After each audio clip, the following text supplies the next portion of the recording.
Welcome to the Go Find Out podcast.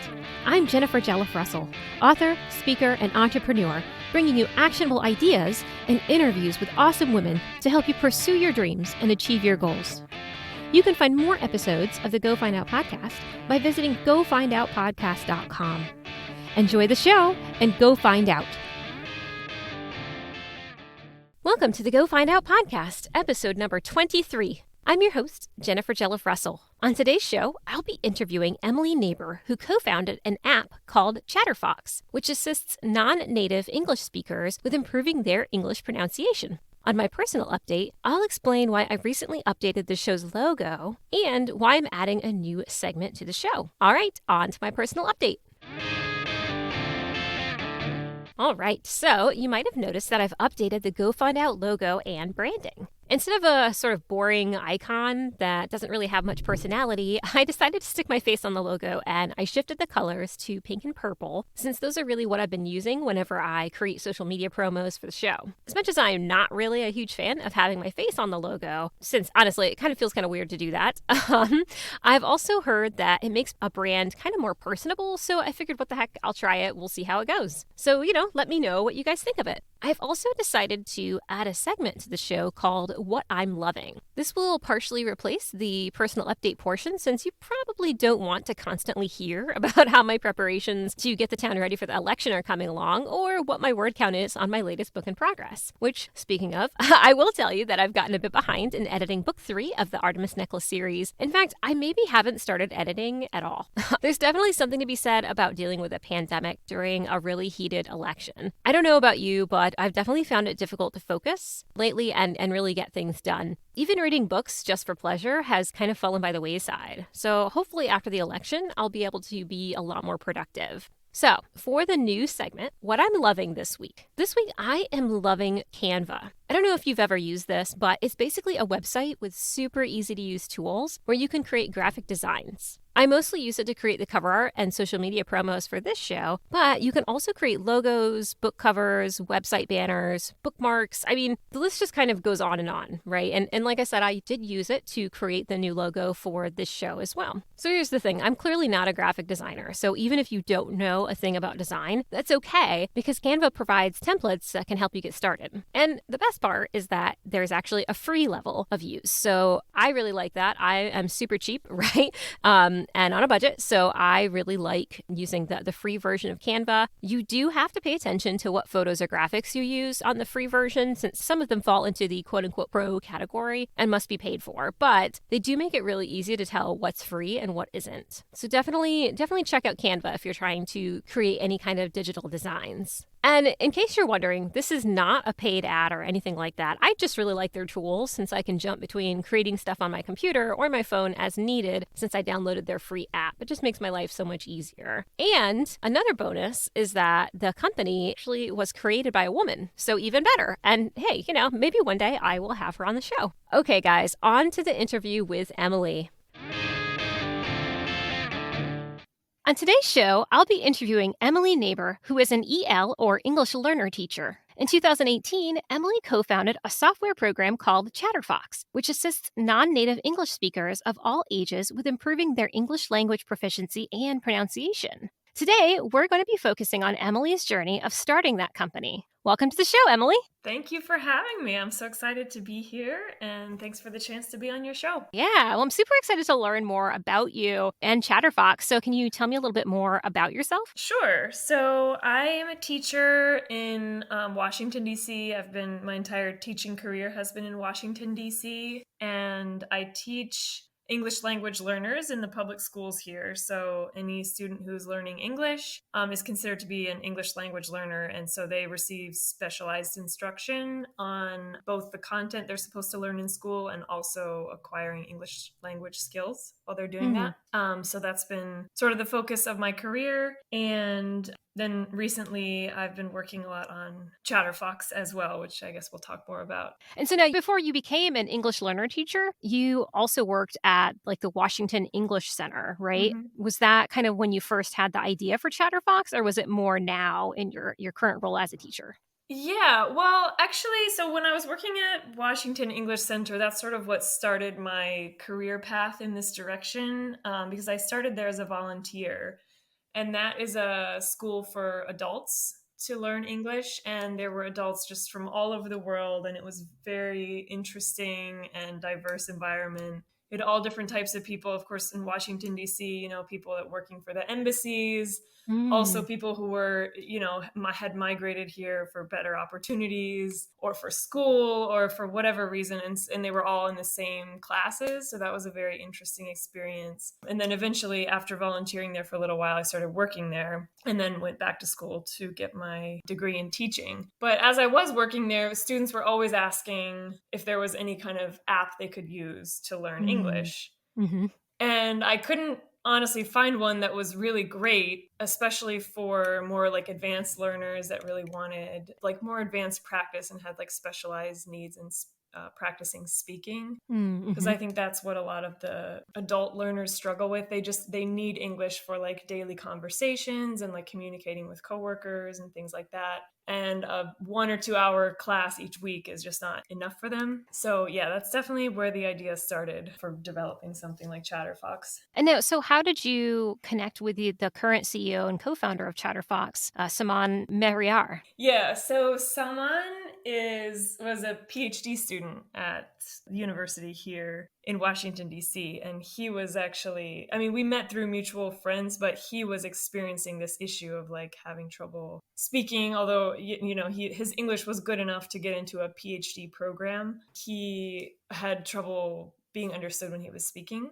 Oh, I So, gotcha. yeah, and he was kind of looking for something like ChatterFox didn't exist. So we sort of like started exchanging ideas from, his personal experience and background in engineering and then my experience in teaching. And we were like, oh, we're like the perfect team. There's also a third co-founder who is Salman's best friend and business partner. They've been business partners for other businesses and like for the past 20 years have been either going to school together or working together. So they have a, very close relationship as far as like being friends, but also business partners. And he's the third co-founder, and his background is more like in finance. Hmm, So okay. the three of us together, we thought made a great team for making a startup like this. Yeah. And so was there like a split of responsibilities? Was it kind of like, okay, now you're in charge of making sure that the actual coaching is as great as it can be? And then did they do like more of the software side?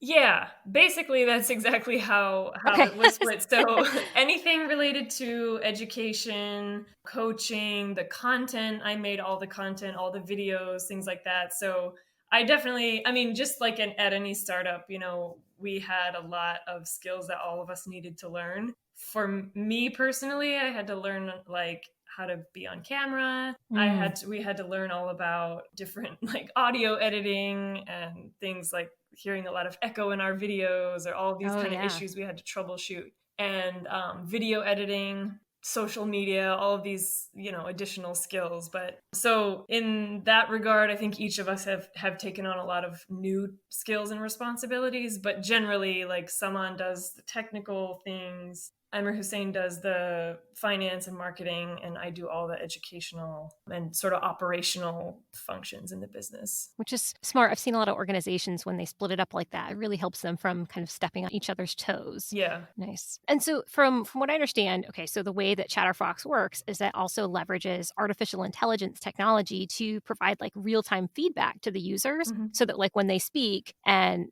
gives them a word, it tells them how to say it, and then when they speak it, it listens to their pronunciation and can actually help them improve it. So what was it like to actually try and build something that required like honestly like artificial intelligence? It's pretty advanced technology, I feel. At least for somebody like me who's definitely not a techie, right? A tech person. So what was that like to kind of dive into that? And I know that that wasn't necessarily like your area of expertise, the Mm. AI piece, but still, was it kind of like intimidating or? Well, actually, I wouldn't say that it was intimidating. And that's actually one of the main reasons why I feel so passionately about the work that we're doing at ChatterFox. Because as a teacher, I can see the trends in education. And like, I see that like very clearly that's the direction that we're headed, is like in this field of artificial intelligence. And a lot of the educational programs we use in school are, they call it adaptive, adaptive type of assessments, Ah. and that uses artificial intelligence to predict things. And it's just the field is sort of heading in that direction. But and then I mean the world in general, as far as these voice recognition softwares, the Google Assistant and Alexa and all these things are using this type of software or this type of technology. And the way that ChatterFox incorporates a combination of human feedback and the AI is really, I think, the way of the future, and something that I feel really passionately about, because we have to work together instead of just like relying on AI to do everything. Mm-hmm. And so the way that we have designed ChatterFox is to integrate constant human feedback as well as AI, and they sort of work together. Nice. Yeah, so it was a great opportunity for me to learn and also sort of hear from the people writing the AI codes and all of that, the stuff on that side, the machine learning, and learning about how all of that works, but also realizing how there is kind of a disconnect between the human side and the machine side. Mm. And the people that work on the machine side don't necessarily think about, and this is specific to natural language processing, they're not linguistic experts, they are computer engineering experts. So they're focused on the algorithms and the math,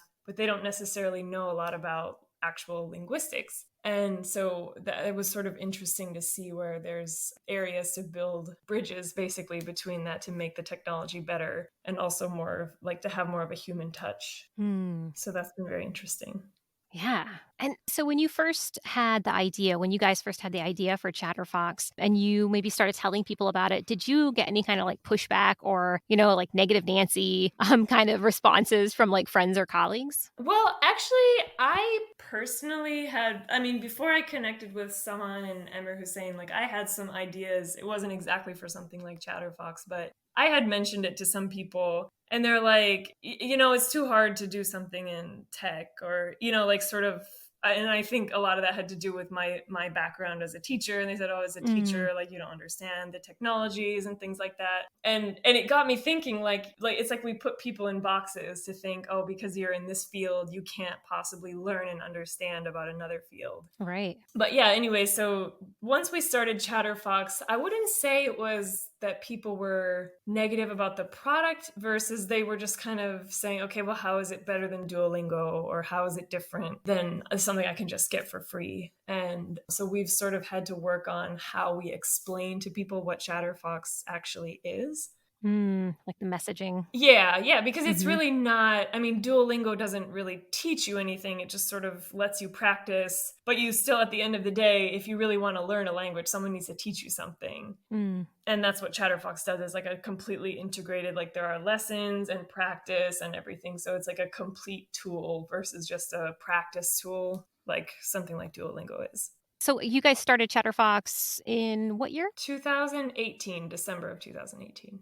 And so, since starting that, or even since maybe even thinking of it as an idea and working with the co founders to start it, what would you say that your biggest challenge has been with getting it up and running? Well, that's a good question. I would say I think learning all the new skills, Mm. and also just the manpower, because all of us have big ideas and big goals, and Hmm. then the actual, the details, because someone at the end of the day has to like answer customer emails and Right. handle the finances, and these type of things take a lot of time. Whereas all of us sort of want to work on bigger things, bigger projects and ideas and things like that. So I think sort of balancing the working for the business versus working on the business has been a challenge for us. But I think recently, like in the past few months, we've started to figure that out a little more. So we're being more productive as far as growing. But yeah, I think that was a big challenge for us, is of balancing those type of tasks. Yeah, and there is a big difference, I feel, that a lot of people from the outside who haven't started their own business, or maybe people who have just started and haven't recognized, but there's a big difference between, like you said, working on the business and work doing the business, like doing the job. Mhm. Do you find that you can get kind of swept up in like the coaching aspect side of the business, or since that's kind of where your background is? Yeah, I definitely do. And also, my personality is much more detail oriented. Mm-hmm. So I do tend to focus on like small details and making sure everything like looks perfect and all the buttons are working and that kind of stuff. Whereas that may not be where my skill set is best used, but I do spend a lot of time on those type of tasks. I've had to learn to sort of release the control, I guess, to others that like, okay, someone else can check all the buttons or change the colors of stuff or whatever. But yeah, I think in the coaching as well, like, listening to all the recordings and things like that. At some point, like I can't possibly listen to everything or manage everything. So it's good to develop some kind of automatic training process and just like trust that we hire good people. I think is the best strategy in that regard.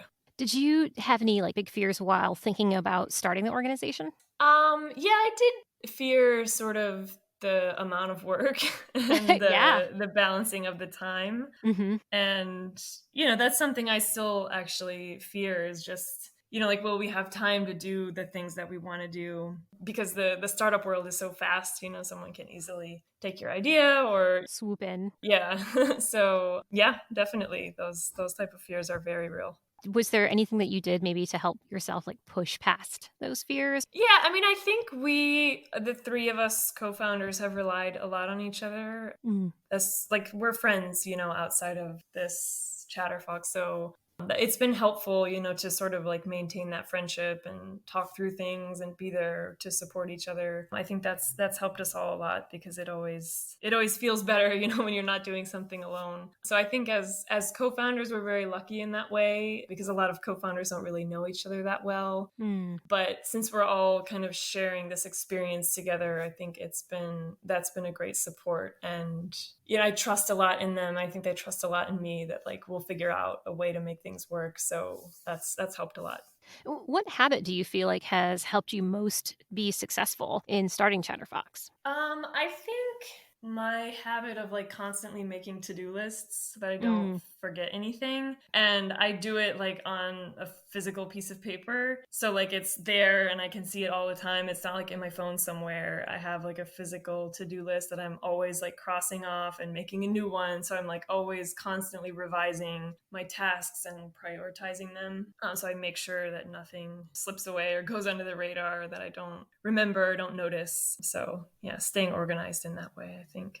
Okay. One big piece of advice that I had gotten was make a to do list, but then at the end of the day, make a to do list of like the top three things that you want to do when you come into the office the next day. So you don't just come in and immediately check your email and like get lost Mm-hmm. in that. Yep. Yep. Do you have anything like that so you do your to do list? Do you like set yourself up for the next day for what you're going to do or? Yeah, I mean, I guess that's actually great advice. I haven't thought about doing it that way before, but I do something like a to-do list and then like a daily plan. Mm-hmm.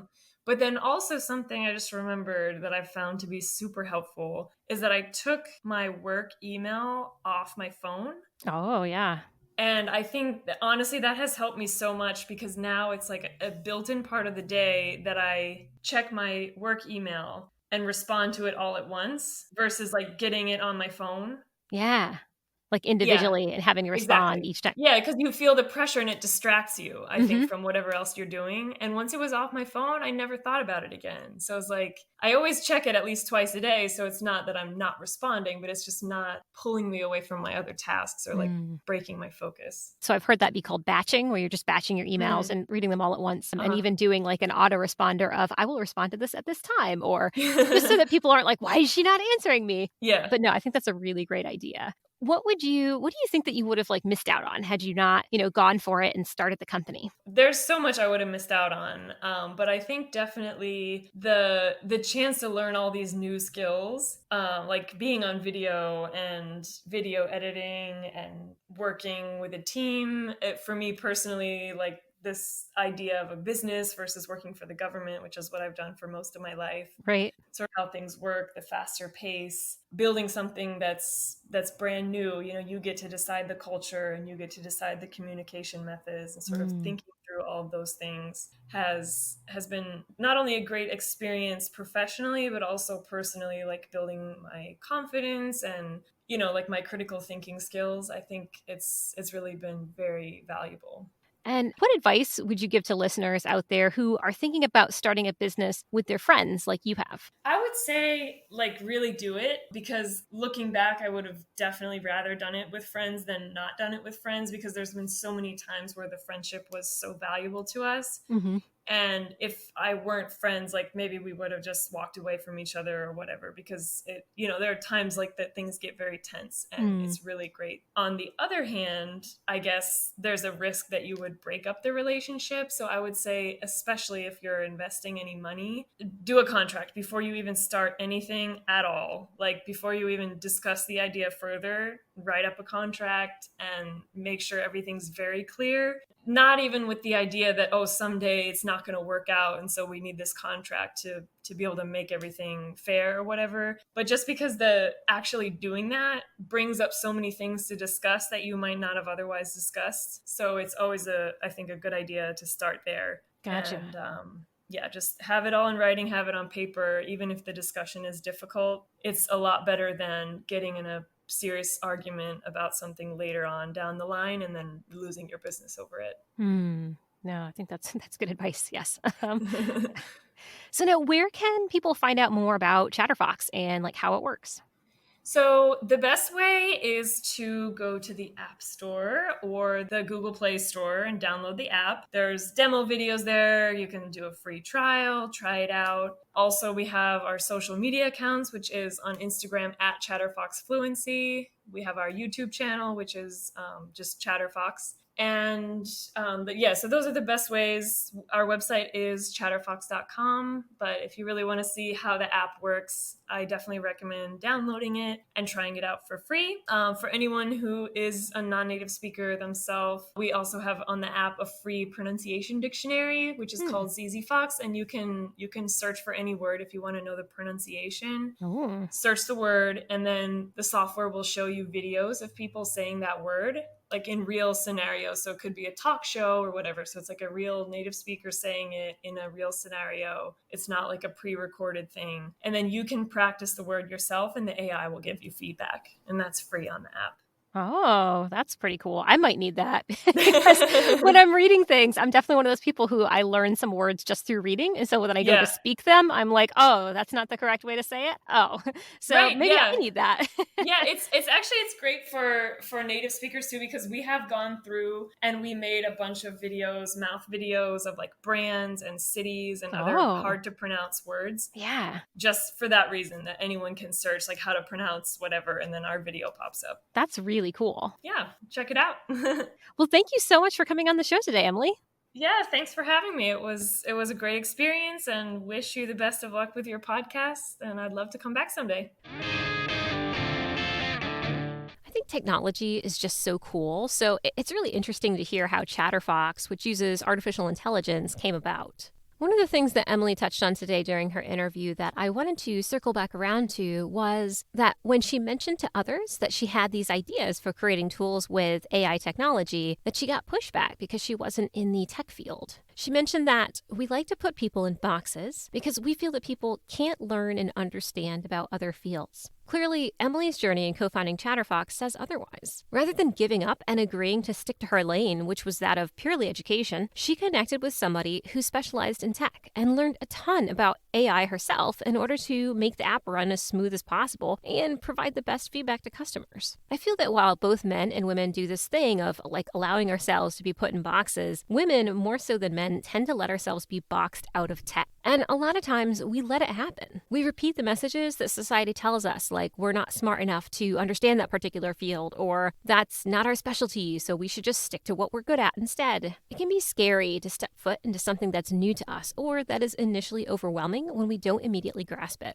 We really have to push through and find new sources of information which provide a better or clearer explanation. I've also found that joining women's online groups for, like whatever that particular new thing is or whatever skill I'm trying to learn has been really helpful. I feel a little bit safer asking for input or advice in groups that are comprised of women. For example, when starting this podcast, I joined a free Facebook group called She Podcasts, which is comprised of both women and non-binary members. For the most part, I feel pretty comfortable asking technical questions that I would be too intimidated to ask in a group full of men. Another thing that Emily talked about during the interview was the to-do list. Now, I have a bit of a love-hate relationship with to-do lists.